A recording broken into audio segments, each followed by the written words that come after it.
당뇨로 인한 실명, 심부전, 족부 절단까지 이어질 수 있는 무서운 현실을 아시나요? 안녕하세요, 여러분. 60년간 내과 전문의로 수많은 당뇨 환자들을 진료해온 의사입니다.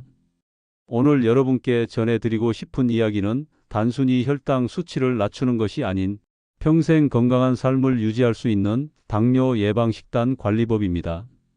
지난주 제 진료실을 찾아온 65세 김영호 씨의 이야기부터 시작해 보겠습니다. 20년 전부터 혈당이 조금씩 높아지기 시작했지만 아직 괜찮다며 방치했던 그분은 이제 인슐린 주사 없이는 일상생활이 불가능한 상태가 되었습니다.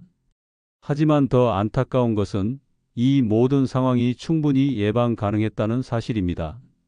당뇨병은 조용한 살인자라고 불립니다. 초기에는 별다른 증상이 없기 때문에 많은 분들이 심각성을 느끼지 못하시는데 혈당이 높은 상태가 지속되면 우리 몸의 모든 혈관과 신경이 서서히 손상됩니다. 특히 50대 이후에는 신진대사가 급격히 떨어지면서 당뇨 발병 위험이 3배 이상 증가합니다. 하지만 여기서 중요한 것은 올바른 식단 관리만으로도 당뇨 발병 위험을 70% 이상 줄일 수 있다는 사실입니다. 제가 40년 전 진료를 시작했을 때만 해도 당뇨는 치료가 어려운 질병이었습니다. 하지만 현재는 예방과 관리가 가능한 질병으로 인식이 바뀌었습니다. 특히 식단 관리의 중요성은 아무리 강조해도 지나치지 않습니다. 여러분은 혈당 스파이크라는 용어를 들어보셨나요? 식사 후 혈당이 급격히 상승하는 현상을 말합니다. 정상인의 경우 식사 후 2시간 내에 혈당이 안정화되지만 당뇨 전 단계나 당뇨 환자는 이 회복 과정이 늦어지거나 불완전합니다. 지난달 진료받은 58세 박미숙 씨의 사례를 말씀드리겠습니다. 아침 공복 혈당은 정상 범위였지만 식후 혈당 검사에서 200mg/dl을 넘는 수치가 나왔습니다. 이는 이미 당뇨 진단 기준에 해당하는 수치였습니다.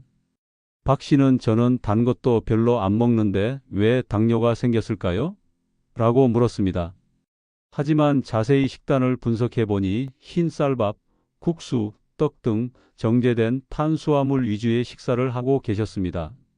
이런 음식들이 바로 혈당 스파이크의 주범입니다.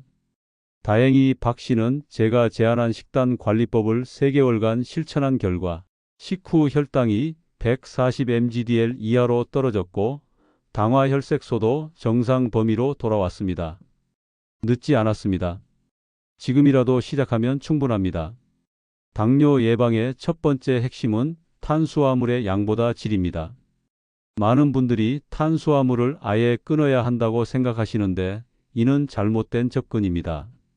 탄수화물은 우리 몸의 주요 에너지원이므로 완전히 제거할 수 없습니다. 중요한 것은 혈당을 천천히 올리는 복합 탄수화물을 선택하는 것입니다. 현미, 보리, 귀리, 퀴노아 같은 통곡물은 식이섬유가 풍부해 혈당 상승을 완만하게 만듭니다.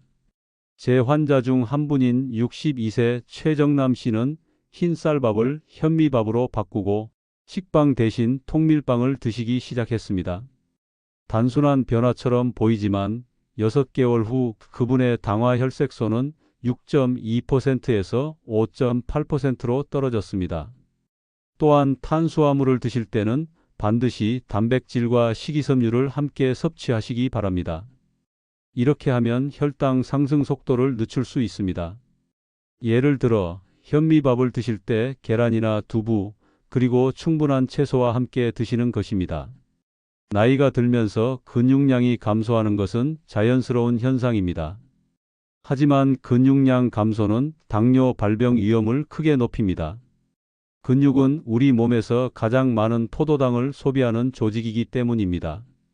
60세 이후에는 체중 1kg당 최소 1.2g의 단백질 섭취가 필요합니다. 70kg 성인 남성이라면 하루에 84g의 단백질이 필요한 계산입니다. 이를 음식으로 환산하면 계란 5개 또는 닭가슴살 400g에 해당하는 양입니다. 하지만 단백질 섭취 시 주의할 점이 있습니다. 붉은 고기보다는 흰살 생선, 닭가슴살, 두부, 콩류를 우선적으로 선택하시기 바랍니다. 붉은 고기에 포함된 포화지방은 인슐린 저항성을 높일 수 있기 때문입니다. 지난해 진료받은 67세 이순자 씨는 하루 단백질 섭취량이 40지 정도에 불과했습니다. 근육량 부족으로 인해 기초 대사율이 낮아져 있었고 같은 양을 먹어도 혈당이 더 높게 올라가는 상황이었습니다. 이 씨에게 매 끼니마다 손바닥 크기만큼의 단백질 섭취를 권했더니 3개월 만에 근육량이 2kg 증가했고 공복 혈당도 15mgdl 감소했습니다. 단백질 섭취만으로도 이런 놀라운 변화가 가능합니다. 식이섬유는 제육의 영양소라고 불릴 만큼 중요합니다. 특히 당뇨 예방에 있어서는 없어서는 안 될 핵심 요소입니다. 식이섬유는 혈당 상승을 늦추고 포만감을 주어 과식을 방지하며 장내 유익균의 먹이가 되어 대사 건강을 개선합니다. 하루 권장 식이섬유 섭취량은 25-35g입니다. 하지만 대부분의 한국인은 이 권장량의 절반도 섭취하지 못하고 있습니다. 특히 나이가 들수록 채소 섭취량이 줄어드는 경향이 있어 더욱 주의가 필요합니다. 식이섬유가 풍부한 음식으로는 브로콜리, 양배추, 시금치 같은 녹색 채소와 사과, 배, 베리류 같은 과일, 그리고 콩류, 견과류가 있습니다. 특히 해조류는 수용성 식이섬유가 풍부해 혈당 조절에 매우 효과적입니다. 제 환자 중 한 분인 61세 김철수 씨는 매 끼니 전에 미역국이나 다시마국을 한 그릇씩 드시기 시작했습니다. 이 간단한 습관만으로도 식후 혈당이 평균 30mgdl 낮아졌습니다. 또한 식사 순서도 중요합니다. 채소를 먼저 드시고 그 다음 단백질, 마지막에 탄수화물을 드시면 혈당 상승폭을 크게 줄일 수 있습니다. 이는 일본에서 실시한 대규모 연구에서도 입증된 사실입니다. 네 번째 실천 원칙 건강한 지방을 선택하세요. 많은 분들이 당뇨 예방을 위해 지방 섭취를 무조건 줄여야 한다고 생각합니다. 하지만 이는 반만 맞는 이야기입니다. 나쁜 지방은 피해야 하지만 좋은 지방은 오히려 당뇨 예방에 도움이 됩니다. 오메가3 지방산이 풍부한 등푸른 생선, 견과류, 아보카도, 올리브오일 같은 건강한 지방은 인슐린 민감성을 개선하고 염증을 감소시킵니다. 반면 트랜스지방이나 과도한 포화지방은 인슐린 저항성을 높여 당뇨 위험을 증가시킵니다. 지중해식 식단이 당뇨 예방에 효과적인 이유도 바로 이런 건강한 지방의 비중이 높기 때문입니다. 지중해 지역 사람들의 당뇨 발병률이 상대적으로 낮다는 것은 잘 알려진 사실입니다.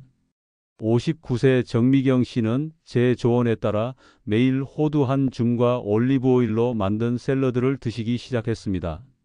4개월 후 그분의 HDL 콜레스테롤은 증가하고 중성지방은 감소했으며 인슐린 저항성 지수도 현저히 개선되었습니다. 언제, 얼마나 자주 먹느냐도 혈당 조절에 중요한 영향을 미칩니다.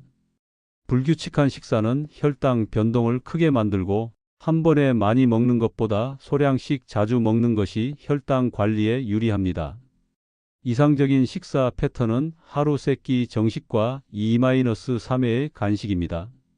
각 식사 사이의 간격은 3-4시간이 적절하며 저녁 식사는 잠자리에 들기 3시간 전에 마치는 것이 좋습니다. 또한 최근 주목받고 있는 간헐적 단식도 당뇨 예방에 도움이 될 수 있습니다.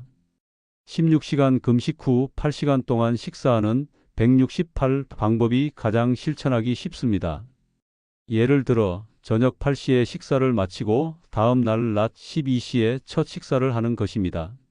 제 환자 중 64세 박영호 씨는 간헐적 단식을 6개월간 실천한 결과 체중이 8kg 감소하고 당화혈색소가 6.5%에서 5.9%로 떨어졌습니다.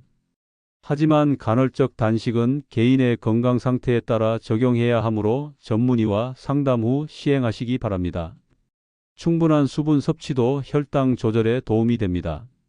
탈수 상태가 되면 혈액이 농축되어 혈당 수치가 높게 측정될 수 있고 신장 기능에도 부담을 줍니다. 하루 권장 수분 섭취량은 체중 1kg당 30-35ml입니다. 70kg 성인이라면 하루에 2.1-2.45L의 수분이 필요합니다. 하지만 여기서 중요한 것은 맑은 물을 마시는 것입니다. 당분이 들어간 음료수나 과일 주스는 오히려 혈당을 급격히 올릴 수 있습니다. 녹차나 우롱차 같은 무가당 차류는 좋은 선택입니다. 특히 녹차에 포함된 카테킨 성분은 인슐린 민감성을 개선하는 효과가 있다는 연구 결과가 있습니다. 혈당 지수 GI는 특정 음식이 혈당을 얼마나 빠르게 올리는지를 나타내는 지표입니다. 혈당 지수가 55 이하면 낮은 수치, 56-69는 중간, 70 이상은 높은 수치로 분류됩니다. 당뇨 예방을 위해서는 가능한 한 낮은 혈당 지수의 음식을 선택하는 것이 좋습니다. 예를 들어 흰쌀밥 GI 73보다는 현미밥 GI 50, 감자 GI 78보다는 고구마 GI 48을 선택하는 것입니다. 하지만 혈당 지수가 높은 음식이라도 섭취량을 조절하고 다른 음식과 함께 먹으면 혈당 상승을 완화할 수 있습니다. 이를 혈당 부하라고 하는데 실제 섭취량과 혈당 지수를 함께 고려한 개념입니다. 만성 스트레스는 코르티솔 분비를 증가시켜 혈당을 높이고 인슐린 저항성을 악화시킵니다. 특히 스트레스를 받으면 단순 당분이나 고지방 음식을 찾는 경향이 있어 더욱 주의가 필요합니다. 스트레스 관리를 위해서는 규칙적인 운동, 충분한 수면, 명상이나 요가 같은 이완 기법이 도움이 됩니다. 또한 스트레스를 받을 때 건강한 간식을 준비해 두는 것도 좋은 방법입니다. 견과류, 그릭 요거트, 당근 스틱 같은 건강한 간식을 미리 준비해 두면 스트레스 상황에서도 현명한 선택을 할 수 있습니다. 당뇨 예방을 위해서는 정기적인 혈당 검사가 필수입니다. 40세 이후에는 매년 당뇨 가족력이 있거나 비만인 경우에는 6개월마다 검사 받으시기 바랍니다. 공복 혈당, 식후 2시간 혈당, 당화 혈색소 검사를 통해 자신의 혈당 상태를 정확히 파악할 수 있습니다. 특히 당화 혈색소는 최근 2-3개월간의 평균 혈당 수치를 반영하므로 매우 중요한 지표입니다. 정상 범위를 벗어난 경우에는 즉시 식단 조절과 생활 습관 개선에 나서야 합니다. 조기 발견과 조기 대응이 당뇨 예방의 핵심입니다. 지금까지 말씀드린 원칙들을 실제로 실천해서 성공한 환자들의 사례를 더 소개해 드리겠습니다. 68세 한명숙 씨는 당뇨 전 단계 진단을 받고 제가 제안한 식단 관리법을 1년간 실천했습니다.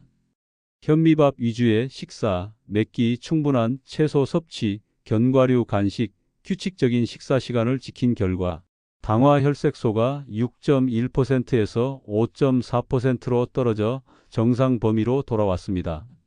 56세 오성진 씨는 체중 감량과 함께 식단 개선에 나섰습니다. 정제된 탄수화물을 통곡물로 바꾸고 단백질 섭취를 늘리며 간헐적 단식을 병행한 결과 6개월 만에 체중 12kg 감량과 함께 인슐린 저항성이 크게 개선되었습니다. 많은 분들이 이미 나이가 들어서 너무 늦었다고 생각하시지만 절대 그렇지 않습니다. 70대, 80대에도 올바른 식단 관리를 통해 혈당을 정상 범위로 유지하고 있는 환자들을 많이 봤습니다. 중요한 것은 완벽하게 하려고 하지 말고 할 수 있는 것부터 하나씩 시작하는 것입니다. 오늘부터 흰쌀밥을 현미밥으로 바꾸고 식사 전에 채소를 먼저 드시는 것만으로도 큰 변화가 시작됩니다. 당뇨는 한번 발생하면 평생 관리해야 하는 질병입니다. 하지만 올바른 식단 관리를 통해 충분히 예방할 수 있습니다. 오늘 말씀드린 9가지 원칙을 하나씩 실천해 나가시기 바랍니다. 여러분의 건강한 노후를 위해 지금 이 순간부터 시작하세요. 5분만 투자해서 오늘의 식단을 점검해보고 내일부터 작은 변화를 만들어 보시기 바랍니다. 이 영상이 도움이 되셨다면 구독과 좋아요 버튼을 눌러주세요. 여러분의 관심과 응원이 더 나은 건강 정보를 전달하는 원동력이 됩니다. 다음 영상에서는 노후 운동법에 대해 자세히 알려드리겠습니다. 건강한 하루 되세요.